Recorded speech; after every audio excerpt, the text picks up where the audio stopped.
Cloud9, the parent company to the London Spitfire, has had their roots securely fashioned in Overwatch nearly since the beginning of competitive play. And one player they almost secured was 2019 season MVP Sinatraa. Today, let's journey back into when Sinatraa briefly played for Cloud9 and speculate on what might have happened if he was signed for the inaugural season of the Overwatch League. To briefly go over the history, Cloud9 entered the Overwatch space all the way back in February of 2016 in North America. This roster featured the likes of Kai, Adam, Surefour, and other notable players at the time. In August of 2017, Cloud9 NA begins their descent, and the team signs a European stable comprised of the former Laser Kittens roster and staff.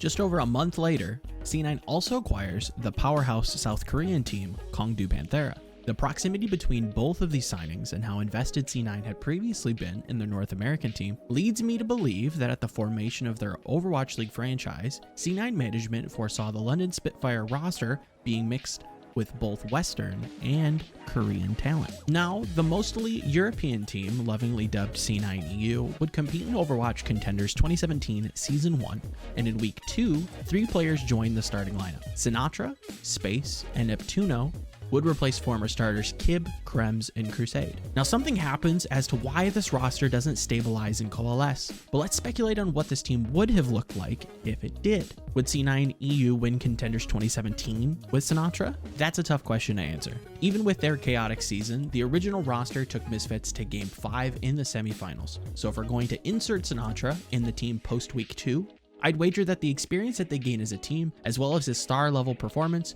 would have been enough to tip the scales in their favor to take a win over Misfits in this scenario. Then comes in Team Giganti in the Grand Finals, and this is where I think history holds up and C9 takes home silver in an incredibly close 7-game set. Riding high off a 2nd place finish in Europe and a 3rd place finish in Apex Season 4 with C9 Gangdu, your 2018 London Spitfire roster looks like this.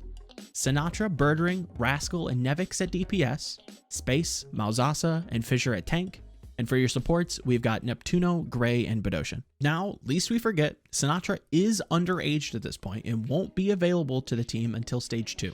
With that in mind, I still think they could manage a 7-3 record, but this London Spitfire roster would probably dip and suffer on a tighter map differential.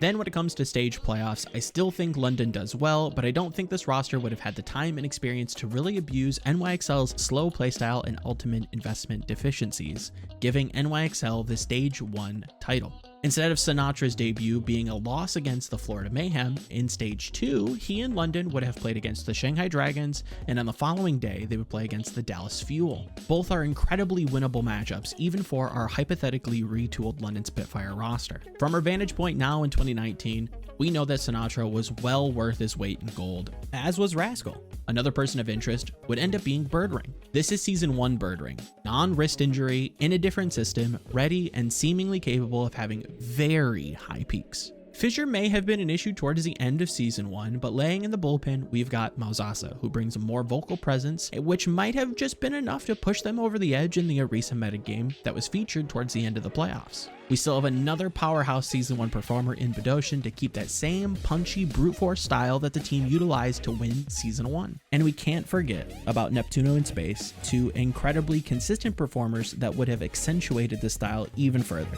And with this roster, I don't see much difference in results, meaning I still think this hypothetical London Spitfire roster that features Sinatraa and some of Europe's best talent would walk away Season 1 champions. Now, is this as clear a victory? Probably not. Taking Philly head-on would prove a tough task for any hypothetical team, but I'm certain this London Spitfire roster would still manage to clinch the title with that same one-punch knockout power that they had in 2018, just with Sinatraa. This puts Sinatraa in the driver's seat of the narrative going into Season 2, rather than he and the San Francisco Shock being more of a redemption story. And if everything game-wise and roster-wise plays out as normal, I still see this London Spitfire roster very capable of defending their title in 2019 against the likes of the Vancouver Titans and the NYXL. But where do you sit on this? Do you think Sinatraa on London Spitfire would be a good fit? Do you think they'd still win Season 1? Let me know in the comments down below. I'd love to hear what you guys think. And as always, thanks so much for watching, and I will see you guys in the next video.